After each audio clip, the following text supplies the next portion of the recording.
from GMAT Ninja here to talk about GMAT score stagnation, here with two absolutely phenomenal GMAT students, MBA applicants who've overcome a whole lot of pain in their GMAT journeys, a whole lot of stagnation, and we're going to talk about how they got through those plateaus. Anybody watching this during MBA Spotlight Live, just a quick note, we got a couple of more panels coming up today, career advice from business school career advisors, and we're also going to do a panel on data insights. Business school career advisors, and we're also going to do a panel on data insights with a couple of students who have broken through on that in the early going on data insights. If you have any questions for us, if you're watching live, go ahead and hit us up in that Q&A function. Upvote the ones you like best. We'll try to get to those first. All right, let's have you guys introduce yourselves. Lucas, go ahead and start us off. Where are you in the world? What do you do for a living? And tell us kind of briefly about your suffering on the GMAT. Sure thing, Charles. Well, first of all, welcome everyone. We're happy to help you guys really overcome this GMAT stagnation. My name is Lucas. I'm currently in Brazil. I live in Brazil, and I'm going for an MBA in Chicago booth this next fall. I'm a corporate lawyer turned management consultant. Work mostly with mergers and acquisitions throughout my career. And my GMAT journey actually began with a lot of mock tests and a very, very difficult time studying. And during my first attempt, I got a 690. And throughout the course, over the course of 5 months and 3 GMAT attempts, I actually got a 760. In the old version of GMAT, we'll definitely talk a little bit about this change here during our panel. But yeah, that's a little bit about me. Thank you, Lucas. Piyush, thank you so much for joining us too. Tell us briefly, where are you, who are you, and tell us about your GMAT adventures. Thanks, Charles, for inviting me here. And hello, everyone. This is Piyush. I am based out of India. I am a drilling engineer. So basically, I work with oil and gas for my living. And GMAT for me has been a 2-year-long journey on and off. I started from a 650, then to a 710, 720, and finally at a 735 in the Focus Edition. So yeah. And just to know for anybody who does not recognize those old scores, so the GMAT changed score scales late 2023, early 2024, for anybody watching this later.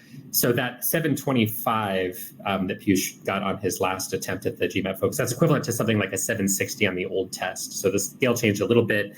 So in reality, Piyush's score improvement is even bigger than it looks. It looks like 75 points. In reality, it was something closer to 110 points for a bit of context. All right, Lucas, let me pick on you first. So I'd like you to walk us through, really, I think we're interested in that moment of pain because most test takers have it at some point, especially if you're studying on your own. You know, everyone starts out all this energy, all this excitement. Hey, I'm going to get to go to a great school. Like I'm really excited to go to ISB, Booth, Tuck, whatever it might be. And you're studying and it's great. And there's all this energy. And then you realize you're not improving and you feel terrible. So walk us through just kind of the timeline of your journey a little bit and kind of get us to what was that worst moment? When did things really kind of get painful for you along the way? And what did you do to break through it? Perfect. So, I decided to divide my GMAT journey during 2 phases, distinct phases. So in the first 3 months or 4 months, I would say, I was really focused on content. So really studying. Since I'm a lawyer, I really had a long time without any sort of mathematics. So I needed to study and really get the concepts right. And after this 3 months period, then I decided to go into the second phase of really doing the mock tests and really going for the official test itself. My plateau actually hit it right after my second attempt, because I was so confident in that second attempt. Like I was so ready to score like such a high score. And then at the second I finished the test and the score appeared on the screen, I was like, yeah, it's a very good score, but I feel like I could have done so much more. And this got so demotivating. So and Lucas, this was your 700. So the first attempt was the 690, and this was on the 700 when you walked out. And again, quick note for people, obviously anybody watching this, you're taking a newer version of the GMAT. 700 on the version of the GMAT that Lucas took is roughly equivalent to a 645 or a 655. On the new GMAT. So this is a fantastic score that's going to give you a shot at some really top schools, but obviously not what you were looking for. And after all that work, it still hurts to go, hey, I just put in all this energy for 10 points. So All right. Sorry, continue, Lucas. Exactly. And that's the exact feeling that I was actually talking about. It's like, I do know that it was quite a good score and I could apply. But do you know when you study so much and you invest so much of your time and your dedication into something and you were expecting like, yeah, I'm going to do amazing in the second test. I got the right mindset. Let's go for it. And then I hit this plateau and every single mock test I done after that was like, yeah, it's the same. I feel like I can do more than that. So yeah, and it was quite hard to change this mindset to actually flip the switch in my brain to, yeah, okay, I can do this. I can go for that again.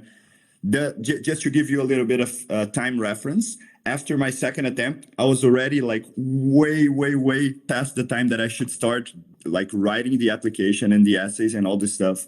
So this period was quite hard to actually the time management of everything, of applying, and the same time continue studying and continue doing mock tests while thinking about who I was asking for a recommendation letter. It was quite a hard time. And just to be specific, Lucas, what time of year are we talking about? Is this kind of in the fall before, well, fall in the Northern Hemisphere, before around to October, November? Or? Yeah, pretty much that. I applied for the first round. So I would say that my second attempt was in mid or in the end of July almost. And I had like schools that the application would have a deadline on August. So yeah, it was already in that final moment of preparation that you should have everything settled. And I was like dealing with so much different things. Yeah. Awesome. That doesn't sound like fun. We'll obviously talk more about kind of how you survived that moment. Piyush, I'd like to kind of have you do the same walkthrough. Just take us through the timeline, how much time you spent along your road to getting that fantastic score.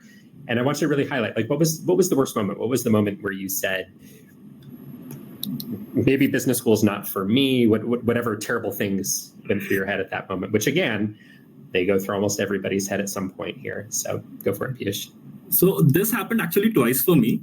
So when I started studying for GMAT, so we Indians have an exam called CAT, right? And so I applied there once, and then I came to GMAT, and I had initial impression that it is a very easy exam compared to CAT,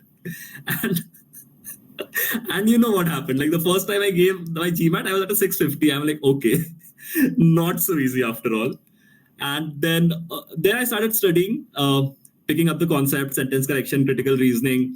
And after a time, it struck me that I cannot do this, that it's impossible for me to do this, because no matter what I did in any of the mock, I was not even able to hit the 700 mark. So then that was that one frustrating phase, the first frustrating phase. Then I went back to my basics, started studying sentence correction again, like extremely from the basics, because I learned a lot of unnecessary things. A phase of unlearning was there. Right. So that propelled my score to a 710. Then I'm like, okay, but I have, again, like as Lucas said, when you spend so much time, you want better results. So I then studied. Piyush, so that phase where you kind of went from the 650 to the 710, how much time passed? How many months of studying? 6 months. 6 months. Okay, so that was a full 6 months, and that was studying pretty much full time or trying to. Right. The only thing is that, like, so I work in an offshore oil rig. So whenever I had to go there, I cannot study. But whenever I was at my home, I tried to make up for that. And during that phase, I made sure that I gave mock every weekend. Like every weekend, I used to give one mock from one side or the other. So that way, then I studied again a lot.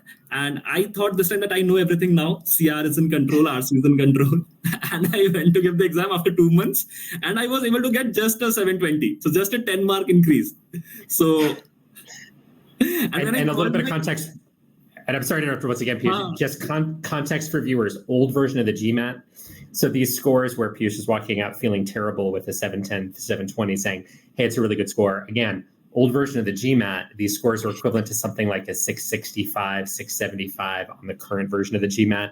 So if you're going, what do you mean? Like 720 is I mean, it's a crazy percentile now. 725 would be a crazy percentile now. Old version of the test, you can basically subtract about 50 points, and that translates to the new score. So these are really strong scores, to be clear. These are excellent. But I think what you typically see is, you know, if you're an engineer from India, for example, unfortunately, with these old GMAT scores, many of your peers are getting admitted to top schools with 740, 750, 760 on that old scale. So after 6 months plus of work and you go, man, I thought I knew everything in 720 felt more deflating then than it would to you now. So again, apologies for the introduction, Piyush, but So I know we're going to have people who need the reference right, there point. was this funny moment when I called my mother right after the exam and I said that I got a 720. And she said, okay, so you studied for 2 months and just got 10 marks increase? I'm like, yeah, you were supposed to be much more motivating, but okay. Can't do anything about it.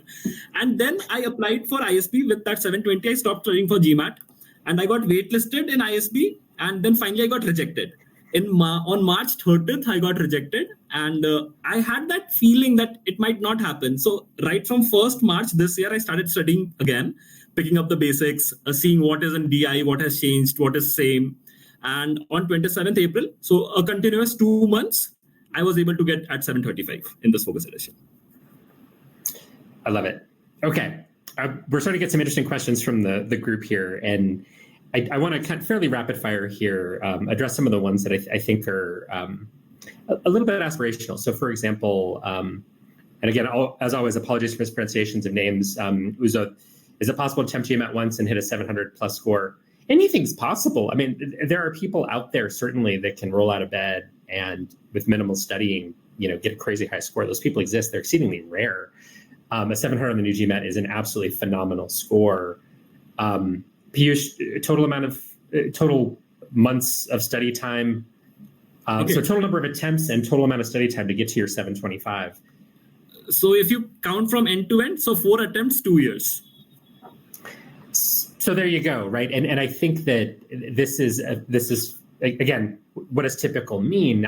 I'm not sure. Everyone's different. Everyone's got different struggles, but struggles are normal. Most people are going to get beat up pretty well along the way. And I think one of the things that happens in the internet era is if you have those struggles, I think you're less likely to go, let's say, to the GMAT Club forum and the shared GMAT experience section and say, I've been studying for 8 months and I keep getting kicked in the teeth. Very few people are going to feel comfortable posting that.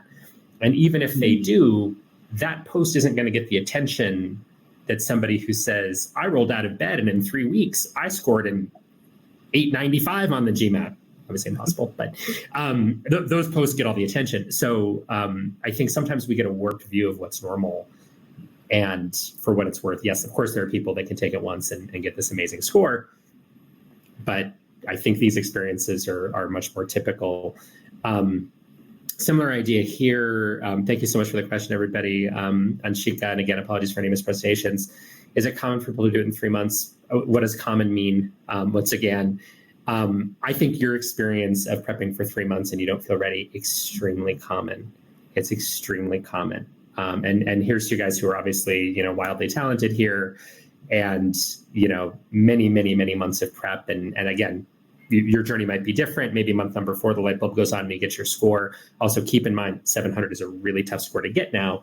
That is an absolutely elite score. We've anchored to that historically, where that was sort of this magical threshold for generations, literally generations. Yes. And now that 700 is really, really tough to get. So don't put too much pressure on yourself and just know that these struggles are normal. I guess, Lucas, I want to pick on you a little bit more about kind of those bad moments where you kind of got stuck. What is it that made you say, so I realized that there was that deflating moment where you go, hey, I studied and studied, I only gained 10 points and I feel terrible. Yep. There's motivation in that sense, of course. Like you want to get into a great business school. Okay. But still, like it's hard to sit down with the books again, knowing that your previous attempts to sit there and study didn't get you very far.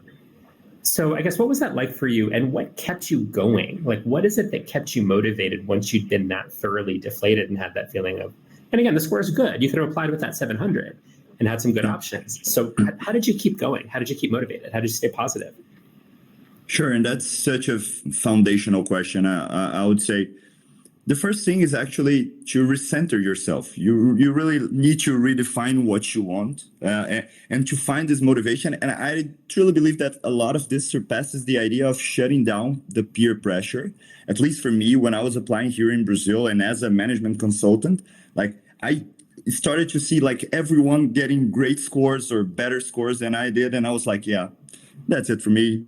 Maybe I'll try some top 50 or top 100 universities because I'm definitely not getting into the top 10 that I was aiming for initially.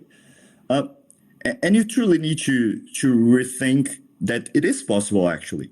But at the same time, you might need to change some things because you cannot like simply go and do the same thing that you're doing for the past months and expect a complete different result. Like maybe if you like haven't finished to study for everything, but like you need to change some things. So the first thing is really to recenter yourself, and then you need to make a plan to change. And the first thing I'd say, and I saw that Piyush just raised his hand, but just to wrap this up here, like after redefining what you want and seeing that it is possible and like, yeah, okay, I'll need to change things. You need to define your baseline and actually understand like, where am I at? Like, let's study a bit, not the content itself, but let's see my scores and let's try to understand what am I actually doing here. Am I that good on the quantitative part as I think I am? And am I that bad on verbal? If I'm bad at verbal, is it like sentence correction? Sentence correction does not exist anymore, but is it like critical reasoning? Is it reading comprehension? So really try to get some insights of your scores and then aim for that. And this then changes the whole preparation. We can actually talk about this later, but regarding this motivational part, is actually what truly helped me was shutting down peer pressure and then understanding what am I getting wrong actually. So really going to the data and establishing the facts and checking it with myself, like, am I really getting all the facts straight? So. Piyush? I just wanted to add on Lucas. So there's this line in some movie that the definition of madness is doing the same again and again and again and expecting a different result.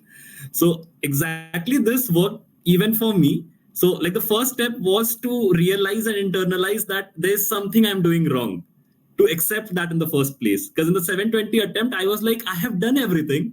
Why am I not getting the result? So it was kind of a humbling experience to, first of all, realize and internalize that, okay, I am doing something wrong. There's something wrong. And I need to go back and again, relearn that. So that I think is a very great point that in your journey, what would happen at times, you would walk far, but you would walk in the wrong direction. And then it becomes very important to take a break and come back and then again walk far in the right direction.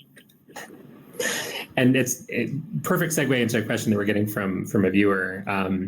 How to gain momentum after a break, I mean, specifically of 1.5 months in this individual's case. But I guess, Piyush, both of you, I think it sounds like took a break of some sort. I guess, Piyush, what was the longest study break you took? 4 months. What was it like? Wow. Okay. That's pretty long out of those 2 years. That's a pretty good chunk. How did you regain momentum after that 4-month break? So the first thing that I did was I gave a mock after coming back, and this time I gave mock in an untimed manner. So what I did, I used to take screenshot of every question to solve it, even if it's taking 10 minutes, 15 minutes, didn't care. And then again, mark that answer unpaused and that sort of cycle. So that gave me a baseline of where I left my preparation. So if there's no time pressure, where I stand. So I got that heading. So in the first mock that I gave in untimed manner, I got somewhere around 675 in the focus edition. So I realized, okay, so things are in control. I can get better at verbal. That was my pain point. So again, someone resuming their preparation, give a mock. So you realize that what you still have left from your last cycle and what you need to build on. Lucas, I guess same question. What was your longest break, I guess, in your studies, and how did you gain momentum afterwards? I do not think that I had like a total break. But what happened is that I was taking the GMAT while working full time. And there were like several moments when I have like to work a lot as a management consultant, like many hours and late work hours. So I did have like 1 month of like inconsistency throughout my study. And this really damaged my score, like definitely my study. One thing that I did that actually helped me, and this was during the phase where I was definitely not getting the timing right. I could take like, I don't know, 8 minutes, 7 minutes to do like a verbal question. This is way too much. And then I try like to really take the pressure off, at least for 1 week, and go like, okay, I'm going to do a lot of questions just to regain this momentum, no pressure, everything will work out. And then like really go back into the all the time framing and the time restraint question. So I actually try to do something like this, like a parabola, not to like just go back with and just put this idea in my mind that I could just wake up one day and work from 5 a.m. until 11 o'clock p.m. and just be the Superman. So yeah, just start little and then gain the momentum like in a more consistent way. Okay, Lucas, I love that you mentioned because both of you have really demanding jobs, and I'm sure a lot of people watching this do as well. That's pretty typical of pre-MBA jobs. Is sometimes certainly the finance folks, oil and gas is one of those industries where I think, tell me if I'm wrong, Piyush, if you're on that rig, they own you until you get off it. Yes. Fair. Lucas, when you're at a client site, they kind of own you until you until you get home a lot of the time. How did you think about staying fresh, just physically, emotionally? So not even worrying about the content of the test for a moment. We just did a panel earlier here at MBA Spotlight on things that kill your GMAT score. And one of the things that kept coming up is when we see students get burnt out and they overstudy, and that might mean very different things to different people. But once you hit a point where you're demotivated, you're exhausted, you're sleep deprived, and you're that badly burnt out, it's really hard to come back from that. And I think you two are really interesting examples of having these incredibly intense work lifestyles. And I guess, Piyush, I'll start with you. Like, how did you just take care of yourself physically, emotionally, so that when you did sit down to study, you could have your brain work? What did you do, especially as the months and years went on? Correct. So one thing that I did later in the preparation, where I realized that I need to be fresh to be able to do this. I cannot be bogged down and do this. So I started being kinder to myself, if that makes sense. So I was a lot more kind to myself. Okay, Piyush, don't worry. I know you had a rough week. We can get about it. So on a Saturday, I got the score. That week was one of the most demanding week in years. But then again, it comes down to having that confidence and also being kind to yourself that, okay, you can do it. You have prepared. So not beating yourself up, because when GMAT will beat you up, it will beat you up, but you should not beat yourself up daily. So that's not a very right way to go about it. So be kinder to yourself. Don't set unrealistic examples. One thing that really helped me was in the later stage, I really enjoyed CR. I was actually very fascinated that, okay, what is happening here? Why is this wrong? I used to go on lengths trying to get to the core of it. So I remember spending around 1 hour per question at times that just I'll get to the core of it to that extent that I can be like Charles and teach that to someone. So I just enjoyed a lot. Similar for RC, I see RC as a learning opportunity. So every RC is something that I don't know initially, and after doing this, I'll know. So again, that sort of mindset of enjoying the new learning that you are getting, I think that puts a lot of pressure off your head. Because anyway, taking that pressure is not helping you in any way, right? Similarly, for quant and BI, what I used to do was I used to see GMAT Club solutions, and I used to think, okay, can I come up with something different? So, and then again, spending a lot of time trying to find a different way to solve this, a more quicker way to solve this, using options or seeing some pattern. So that was the differentiator in my earlier attempt, and the 735 attempt was me being able to enjoy the process a lot more, enjoy the questions a lot more, and rather than thinking what would happen, what would not happen, and everything. I love it. Put another way, Piyush, I mean, it sounds like you found the joy in the process a little bit, which I think can be hard to do, but I think you're spot on. It's something that we see in our one-on-one students where it's like the ones who start to go, these puzzles are kind of fun, are typically the ones who are able to sustain themselves better and learn better. And it's hard. It's not something you can easily manufacture. I think sometimes it's the sort of thing that you can leave yourself the space to be inspired by that. Some people really struggle, maybe just fundamentally you don't find these things interesting. But I guess, Lucas, same question. Talk a little bit about keeping yourself healthy emotionally, physically, and finding that balance, especially in a type of profession where you're not always sleeping.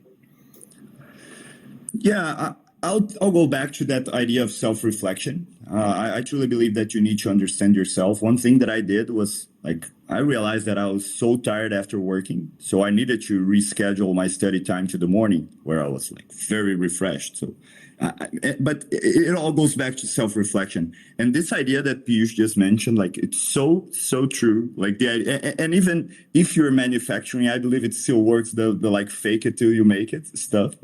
Really just engage, study, and go okay, today I'll get better. You think you can face me? Let's go. Now I'm actually going to tackle you a little hard question, So after all this reflection and trying to reschedule a bit of my routine, one thing that helped me a lot, and there's a very similar standardized test here in Brazil that we do to enter into universities. And there is one thing about this test that I think that is very true about the GMAT as well, is that the GMAT is not only about the content, but it's also about knowing how to solve the questions and knowing how the test works. I mean, you're not going to go further into the logistics of, should I take the 10 questions and do them right? I don't think it's about that, but it's how do I tackle each and every question in the best way for me? And I remember it's watching a lot of videos during one time when I was getting very, very bad at reading comprehension questions. And I remember watching actually your videos on YouTube on how to solve, and how to solve reading comprehension hard questions. And I was okay, so this is a way that it's completely different from the way that I actually solve questions. So let me try that. So I actually try to block some time in my routine, in my study routine, not to just go over content and okay, let's learn how to do this and that, but actually really understanding what is the best way to approach a question and then approach it with this sort of positivity, Yeah, I love it. And I think both of you, Piyush, tell me if this is unfair, but was verbal your biggest struggle initially? I think you said that critical reasoning was one of the big ones. I know, Lucas, for you, it was a journey of maybe 10 points on the verbal section. Yep. A little more than that. I think you gained, about 10 points. It's easy, I think, as a test taker to make the mistake of saying, quant, math, I learned formulas, I learned things, there's some discrete knowledge there. And that's a little bit of an oversimplification of what the quant section of the GMAT really is. It's puzzle solving, it's mindset, it's flexibility. There's so much more to it than just knowing the math. But we get that feeling, at least on the quant section, that if I learn enough questions or I learn enough techniques or enough formulas, you have the sensation that will get you somewhere. It's limited there too, but you get that feeling. And then you go to verbal and go, I'm going to watch some videos and get the formulas. And I will learn an approach and it will be this way every single time. And it'll be great. And two things are true. One of the things that, Lucas, you probably heard me say in some of those videos is I want you to approach reading comp passages the same way every time with consistency. But what does that mean? Every passage you're going to read it a little bit differently, and you have to figure out when we say something like, paraphrase a paragraph, find out why the author wrote that paragraph. Well, the way your head is going to do that is different than the way Piyush's head is going to do that. And that is great.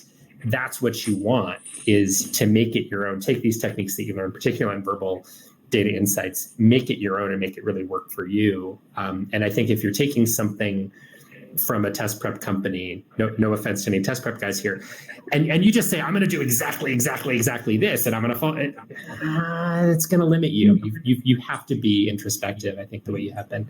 Piyush, I can see your brain working. Go for it. Yes, so I have two thoughts here. First, about keeping your mind in a sane place. So what happened? A very common problem with me is I overthink a lot. So on the exam day, I started from quant, and on the third question, I was stuck. And my mind went, okay, so this attempt is also gone. And then I came back and I said to myself, okay, Piyush, good thought. We can think about it 3 hours later from now. So that way I controlled a lot of my overthinking and negative emotions during that exam time. And that is one very practical way you can also apply in your own journey. Whenever you're overthinking a lot, just tell your mind, good thought, we'll think about it later. Second thing about this. So what is now verbal is completely a test of reasoning. And GMAT, like the full form of GMAT, it's an aptitude test, right? So basically they are testing how you think rather than the number of formulas you know or the number of methods you know. That is important like for a base level questions, but as and when you go to harder level questions, they are just simply trying to test, are you able to think? And I think, like, again, it's my journey. What I realized that the best way to improve your thinking, improve or align your thinking with the way GMAT wants you to think, is to think by writing. Because that way you know what exactly you thought. Otherwise, you could just say yourself, okay, yeah, I did a silly mistake. But was it really a silly mistake? Or was there a very big conceptual lag there? So that really helped me in critical reasoning and DI as well, like the MSR part or the data sufficiency part. I used to write down everything. It took a bit more time, say 20, 30 seconds more than if I would have done in my mind.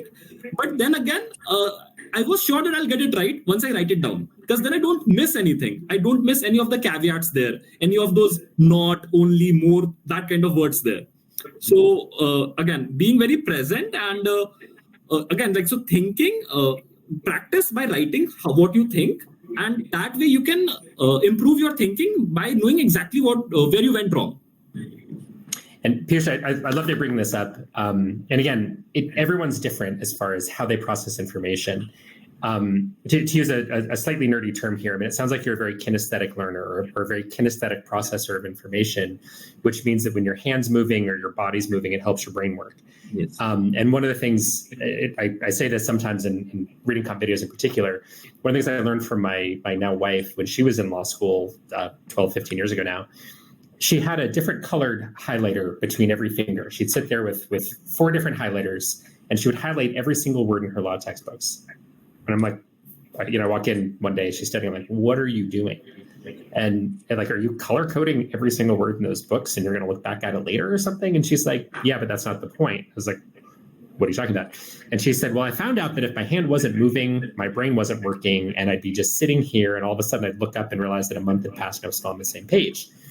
And Piyush, it sounds like you're a little bit that way, where your brain works better when your hand is moving. Okay, go for it. No. Actually, sorry, but I meant something different. What I meant was that to align yourself, like your way of thinking, to that of GMAT, you should write it down, because then you have logged in what you thought. Because what used to happen with me, say I got a question wrong in CR, and when I go and read the explanation, I used to think, okay, I thought this, but did I exactly thought that? So what exact mistake I'm doing, for that I wrote down. Perfect. So it's not so much about in the moment as you're doing the question, writing it down helps your brain work. It's more that afterwards you're checking to see, wait a minute. Yes. Yeah, that's fascinating. I love that. That's great. Okay, let's get to a couple. We have about 10 minutes left here. I'm going to get to a couple of audience questions.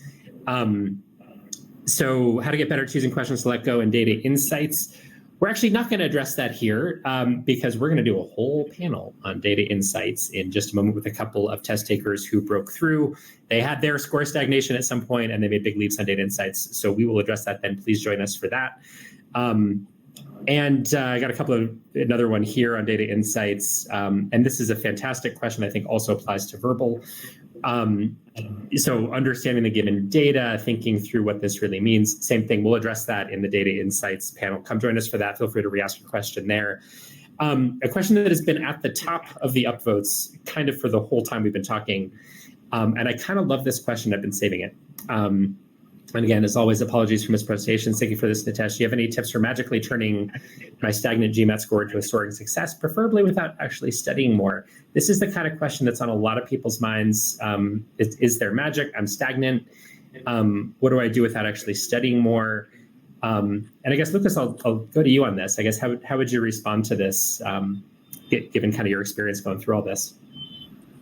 Yeah, I don't know if by magic he means with hard work. If it is, yes. but I mean, it's mostly not about studying more. This is what I felt during my preparation. It's about studying better.